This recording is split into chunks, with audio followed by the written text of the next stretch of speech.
If there are other unseen intelligences interacting with us, what's their intent, and why us? Why do they have such an intense, long-standing interest in our little lives? I often hear people say they're ready for the truth. Let me have it. Give me the goods.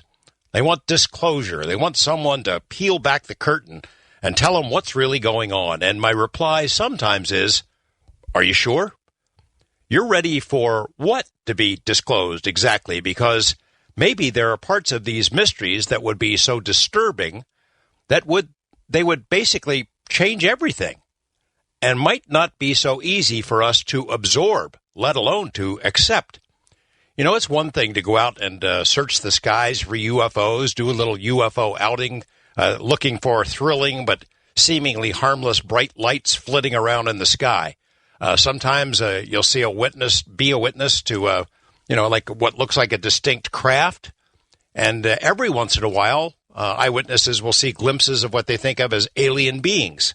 But amorphous, fleeting images in the sky that seem to mean us no harm, it's quite another thing altogether to come face to face with the unknown, to have it inside your home, in your room, in your face, maybe even inside your body in ways that are incredibly invasive, even violent. It's described as something akin to rape by some of those to whom it's happened.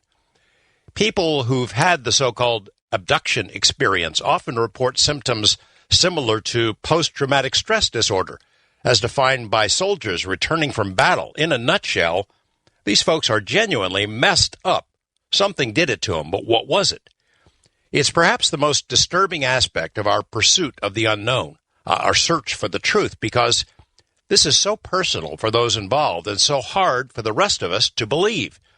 Tonight, we explore what might be the most intense, most troubling abduction case of all, one that involved not just one or two bewildered individuals, but a large number of people, all seemingly plucked from the same place, which turns out to be a UFO conference in a historic building, a location that was at the same time where a former president and his Secret Service delegation were visiting. How these details came spilling out is quite a detective story. This evening we'll hear from three of the people who were there and who have conscious memories of the bizarre events of a prophetic weekend on Coronado Island, just off the Pacific coast near San Diego. And, in my view, this is a gripping tale, as described in a new book by the principal investigator, Yvonne Smith. Yvonne will be my guest coming up in just a couple of minutes. And then in the second half of the program tonight, we'll be joined by two of the people who say they were taken out of their rooms at the Hotel del Coronado. Jesse Long will be making his coast-to-coast debut.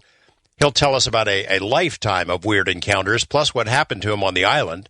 And then Melinda Leslie, who is no stranger to this program, was also on the island, says she was not only taken that night, but remembers seeing some of the other abductees while they were in the clutches of these visitors. It's quite a story. Yvonne Smith is no newcomer to the UFO mystery. She started working on it as a researcher in the late 80s, became a certified hypnotherapist in 1990, and has helped hundreds of people dealing with the very real consequences of their encounters with the unknown. She founded something called CERO, C-E-R-O, Close Encounters Resource Organization.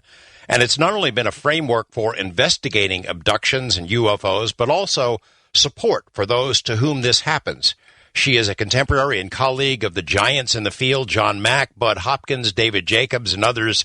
And her new book, Coronado, The President, the Secret Service, and Alien Abductions, is just out, and it's a page-turner. Yvonne, good to have you back. Thank you, George. It's a pleasure to be back. Thank you for having me on. You know, before I want to ask some questions in this hour about the abduction scenario in general, the kinds of questions that you get asked and criticisms that you get asked all the time. But first, perhaps you could sort of set the table for us, the date and location of this mass abduction, who was involved, kind of give us the broad strokes, and then we'll get to the specifics later. Well, this occurred back in March, a weekend in March, 26th, 27th, 1994. During that time, the Triad organization was, and I don't know if you remember that organization, George, but it was putting on conferences all over the United States. And this it was Bob Bigelow, right? Bob Bigelow sponsored these conferences. And this is where John Mack and myself and Bud and David Jacobs, we'd all travel together. With this particular conference, the organizers asked me to MC the conference, since it was practically in my backyard in San Diego on Coronado Island. So I was there.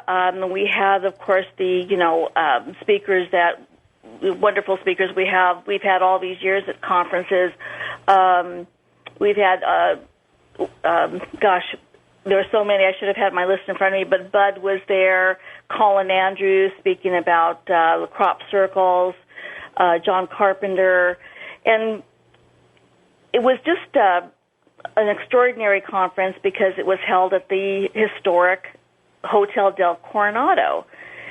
And during this time, my Ciro members decided to all caravan down to the island and be together for the conference and meet other experiencers that came in.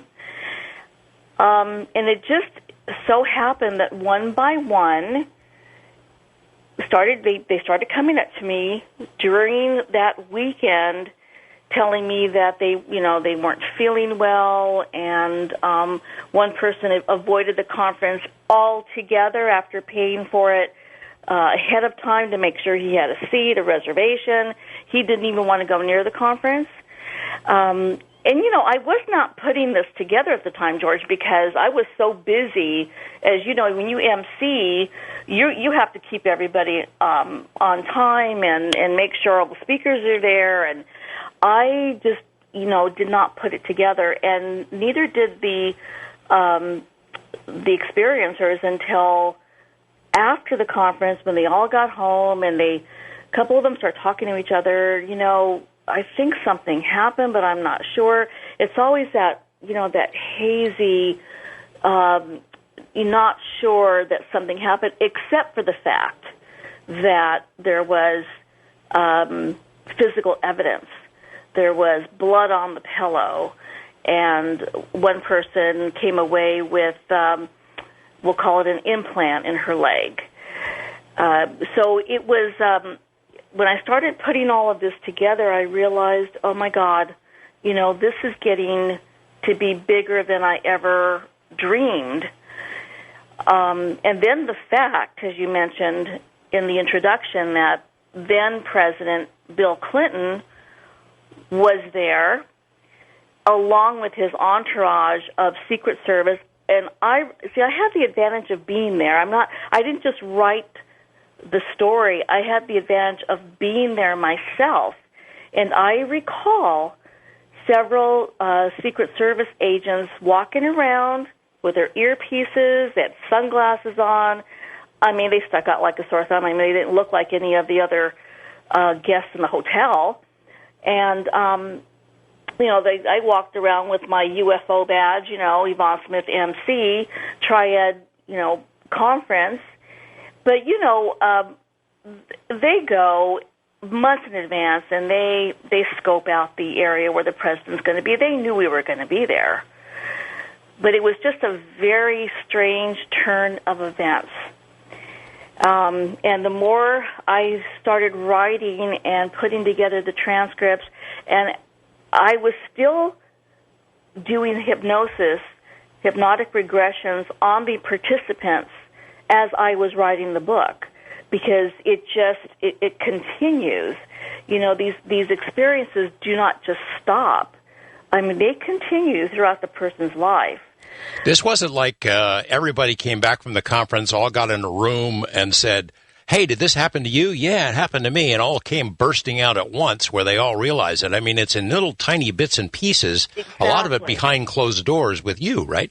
Exactly. And I have the dates down of the regressions after the conference. I believe one was, somewhere a few months after the conference. I think one was a year or so after the conference.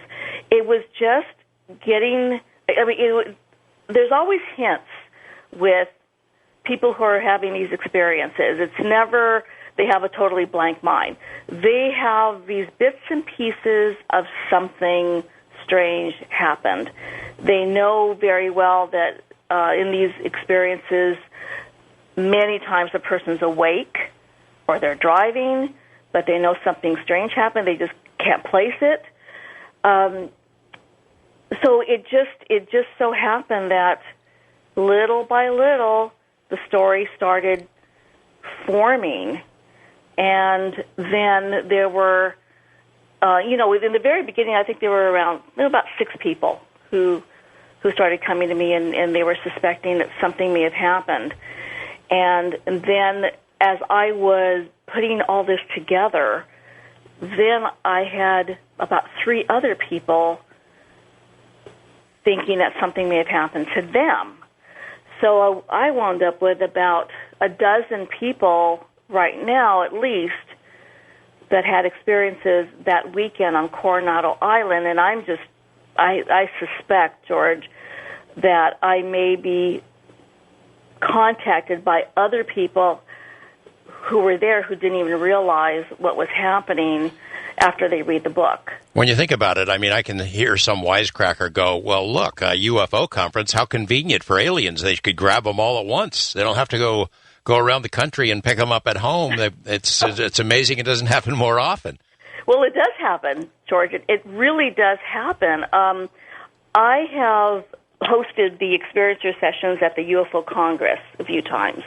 And this last one, there's a need for support in this. I had probably 60 people in this experiencer session just wanting to share their story and listening to other people. And towards the end of the week, I asked these people in the room, it was standing room only, how many people, while you've been here at the Congress, feel that something's happened to you? And I think 3/4 of the room raised their hand. How much of that, Yvonne, how much of that is wishful thinking? People who, if you're a member of CERO, your organization, you have an interest in UFOs, man, I want to see an alien.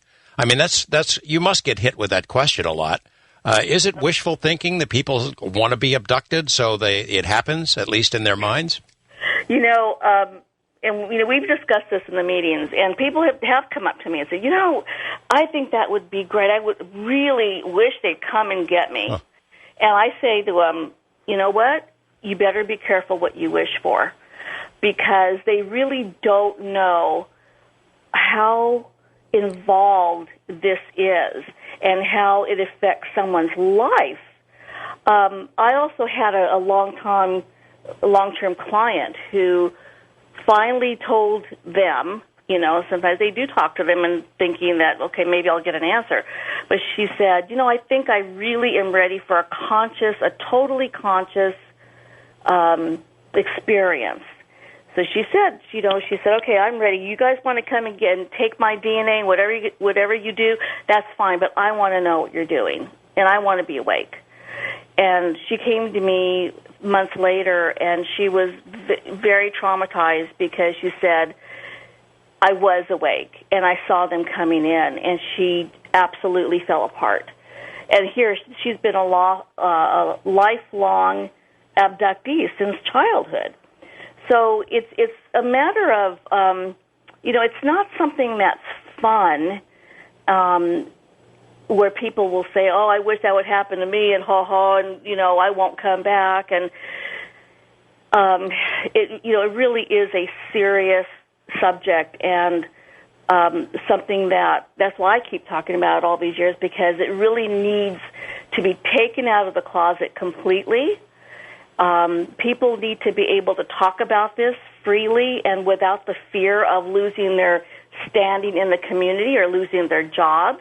We're in 2014, and, unfortunately, we're still talking about this taboo about people being contacted and taken by UFO occupants. But then, unfortunately, we're still talking about, black and white in our society in 2014 when we should all be together. Look at how our society, George, how sometimes people will treat other people differently because they are different. How would they react to aliens coming down and really showing themselves? I've interviewed couple of dozen abductees over the years, not a fraction of how many you've counseled and spoken to. But I think there's only one of all those that I've talked to who seemed to want this to happen and was happy about it. I don't think it really happened to her. She's describing a variety of different aliens and how pleasant it was, and got more grandiose with each explanation. And I think she really was talking herself into it as opposed to somebody to whom it had happened, because the people who have had a genuine experience, whatever it is, are messed up. I mean, there are consequences to this. There are mental consequences and emotional consequences, physical sometimes, and they're not happy. It screws up their lives.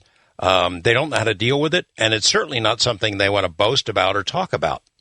Well, that's the problem. Is they should be able to talk about this. This should be on CNN, in 6 o'clock news. We shouldn't have to talk about this behind closed doors anymore. And this is why 22 years ago I founded Cyril, the support group. Because I realized once someone left my office, there was no one for them to talk to, not even a spouse or a family member, and they felt very isolated.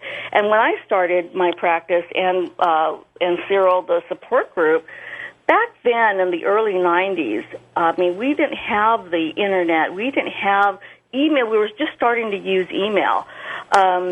Our phone bills were tremendous. Those of us, researchers, we pay out of pocket for so much of our work. And I just remember getting phone calls from people all hours, from people all over the United States, because they didn't know where to go. One of the other people who was there at the same time was President Bill Clinton. So the obvious question, did they snatch Bill Clinton as well? Yvonne, a couple of more general questions about the abduction scenario to deal with, and then we'll get to specifics from your book. You must hear it a lot about alternative explanations. People who say, well, these people who report this are mentally disturbed or mentally ill. They're schizophrenic. They dreamed this stuff. They imagined it. It was sleep paralysis. There's a whole range of explanations for this case or that case.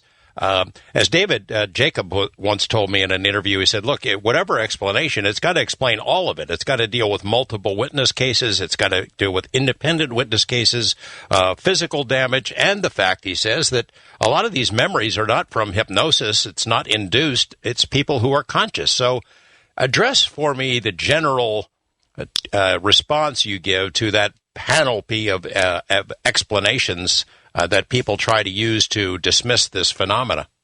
Oh, yes, George. Everything that you had mentioned, I've been doing this now for 23 years, and I've heard just about, every explanation that it could possibly be, but it could not be alien abduction. I tell them, okay, sleep paralysis, these people are not always sleeping. They're driving, they're awake, they're, with other people. There are many, many cases. Of course, the first one was 61 with the Betty and Barney Hill case. They were driving. In my first book, Chosen, I had a case of two women who experienced missing time. They were driving on a busy highway. So, those explanations anymore, really, they don't cover this entire phenomenon. And this is why, I decided, it took me a long time to put together all the information for Coronado because there were so many people involved, but because there were so many people involved, and this happened, right under the nose of, the elite Secret Service, I felt that, this story has to be told because I hear people, I say on the television or somebody being interviewed about the alien abductions, the skeptics, and they say, why is it always someone by themselves in the middle of a cornfield?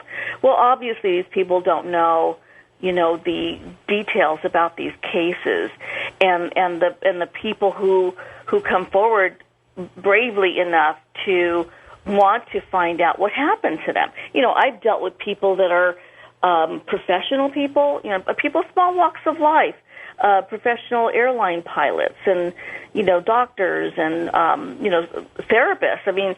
So all these alternative explanations or things that I've heard, as you have over the years, it just does not fly. It just does not hold water anymore. And, I had to battle over the years many skeptics and debunkers, and I don't do it anymore, George. I don't have time to sit there and battle with somebody who's completely closed-minded, who won't even look at the cases and study them in detail. No matter what evidence you had. Yeah, exactly. No matter what evidence. They have their minds made up. I love when Stan Friedman, he and I've lectured many times together, and he said, they say, don't bother me with the facts, my mind is made up. And that's exactly what happens. And it just, you don't have time anymore to deal with that. I mean, we're far beyond that, George. We have to come forward with all of these cases, and there's so many brave people now coming forward, because of Coronado. I'm working on a show pretty soon that's going to be airing, I hope, with all the lucky stars it will, and also working on a documentary about Coronado. And there are people that are willing to come forward and willing to use their real names because they feel that they need to be real about this. If they're to be believed, they have to be real about this when they share their story. Always struck me as one important distinction is that the people involved, in my estimation, don't want it to be real. They look for any explanation. Tell me that I was sexually abused as a kid. If that's the explanation, I can deal with it. But don't tell me I was taken by aliens and samples were. They don't want it to be true. Well, in fact, I got an email today from a client who is having a very hard time dealing with the reality of this. And, they'll come to me and they'll say, all these years, I still hear it, please tell me I'm crazy so I can be put in the hospital or given medication. And obviously, these people are not crazy. I mean, I get referrals from psychiatrists, other traditional therapists, because they don't really know what to do with this. It's, everything is people want to put it in a nice, neat little box and tie it with a bow, and this is, you can't put this phenomenon in a little box. It's not, it's not in the manuals, DSM manuals. It's not. I didn't learn to do this when I went to hypnotherapy college. I learned the basics. I learned the tools. I trained with Bud Hopkins. And at some point, this is going to be my next goal, George, is to travel the country and teach other therapists how to do this work. Because we don't have enough people doing this and taking this seriously. And there are many people, I get emails from all over the world. I just came back from Brazil. All the stories are the same, no matter where you go. So there's a great need for help, support groups, just support systems. And I want to try to do my part in trying to train other people to do this. Let's talk about memory. Of course, that plays such a big part in all of this, in the stories that are told in your book, Coronado. What people can remember, the idea of screen memories. Now, the critics would scoff at that. It's ridiculous. What are you telling me, that you remember seeing a big-eyed owl or a deer? There's a screen memory in there. You can't remember this. Your memory is blocked. That's ridiculous. And yet, this article I just posted that I think you had a chance to read says that scientists are on the verge of being able to do this at will, to inject a memory, to erase a memory, to do the kinds of things that these visitors, wherever they're from, have been able to demonstrate for a long time. Exactly. I mean, if these scientists are doing this now, and this article's come out, this month, you can imagine how long these alien beings have been doing this. I mean, I've been doing this for 23 years. I mean, Bud and David Jacobs, they're both doing it. Bud was doing it, over 40 years, 45 years, or whatever it was. And we were coming out with the same details of how they can put whatever they want in your mind to make you feel that you're seeing, say, a dead family member, rather than seeing the alien being standing in front of you. They're placing a family member in front of you, or like you mentioned, a deer or an owl. And there's people that are deathly afraid of owls, and I have other people that were afraid of shark eyes. You know, they just look. They said they can't even look at them, not even in a movie. And of course, they have no idea why they have this fear of, like, say, you know, an owl. Why am I fearing this bird? I have no idea until I start putting everything together, until we start exploring. They have these memories back, you know, since way back in childhood.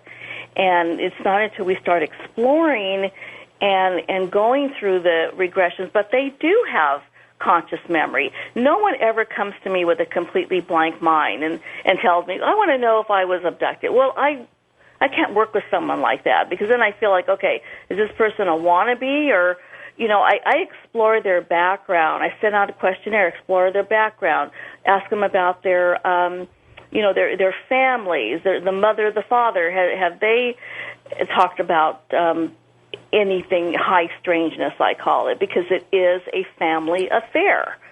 So, you know, it's very complicated, and it frustrates me when I hear these skeptics and debunkers, you know, just spouting out their own theories, and these people are, you know, they're all dreaming, they're all wannabes. I heard somebody not too long ago, a psychologist, say, these people can't hold down jobs.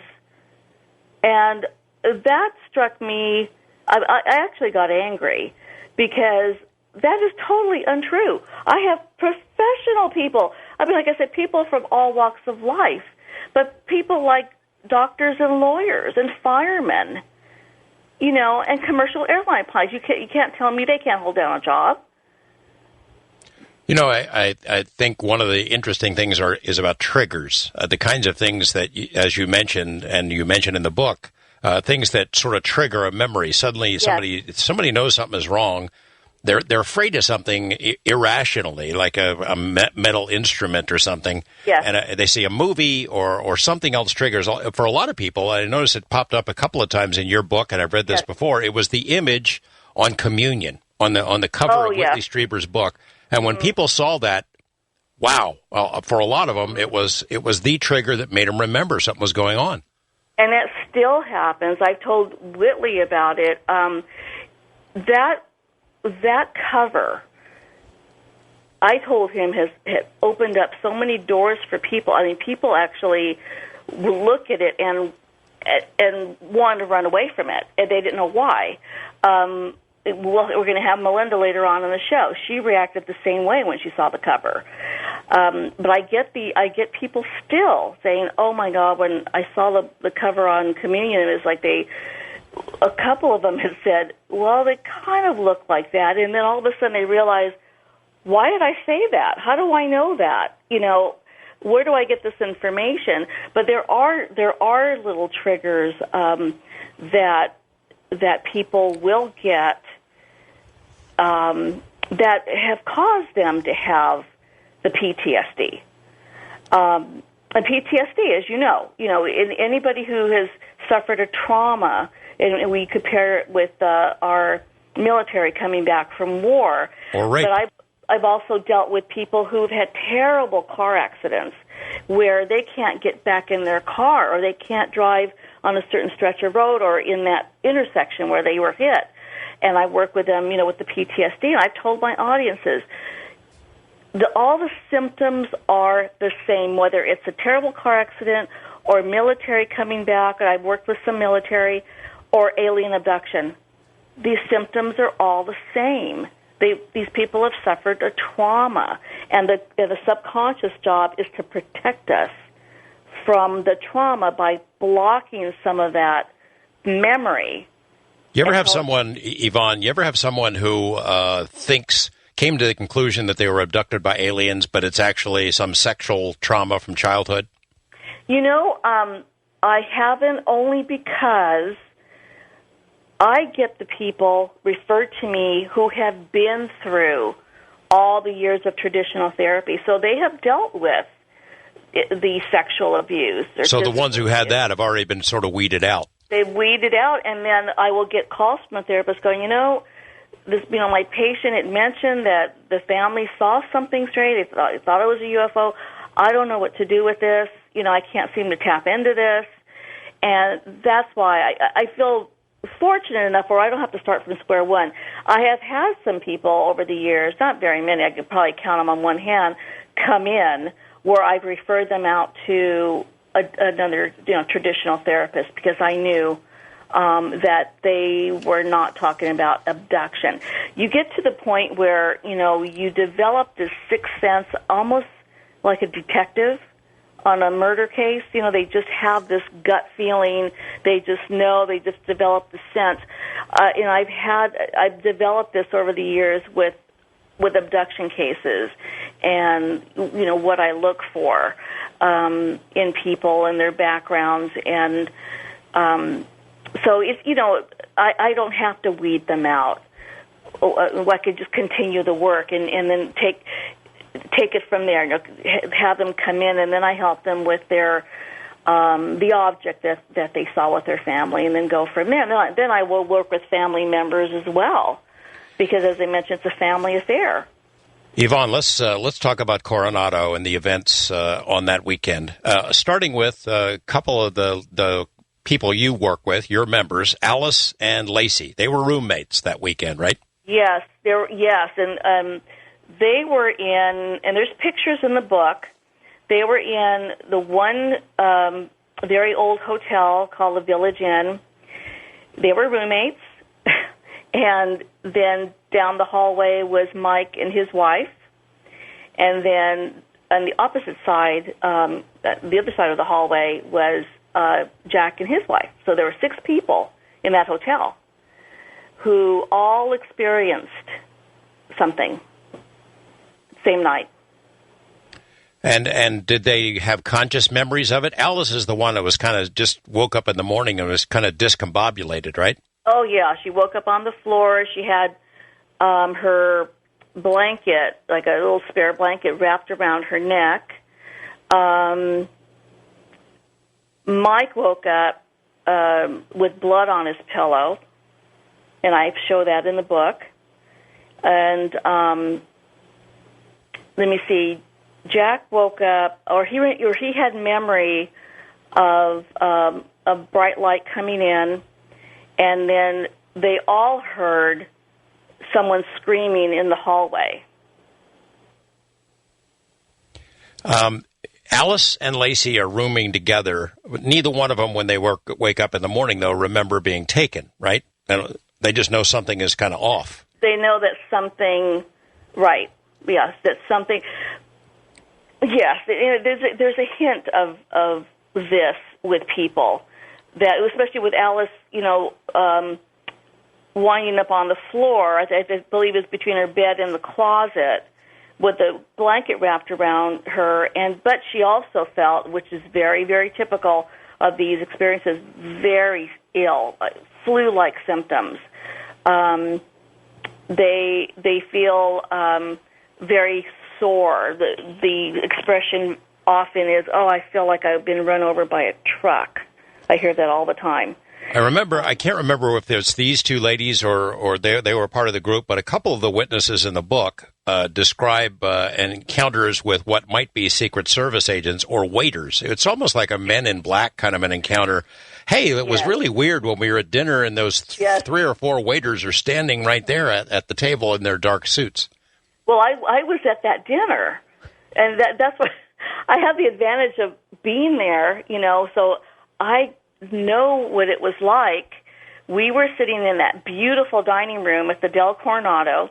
It was after I regressed Lacey. I regressed her in my hotel room there at the Del Coronado, but not, it was on another experience, a missing time experience that she had. And the 3 of us, Alice and Lacey and I, went down to the dining room, and Lacey, she needed a glass of wine, much-needed glass of wine after that regression. And I remember that there were about 3 or 4 waiters all standing around us.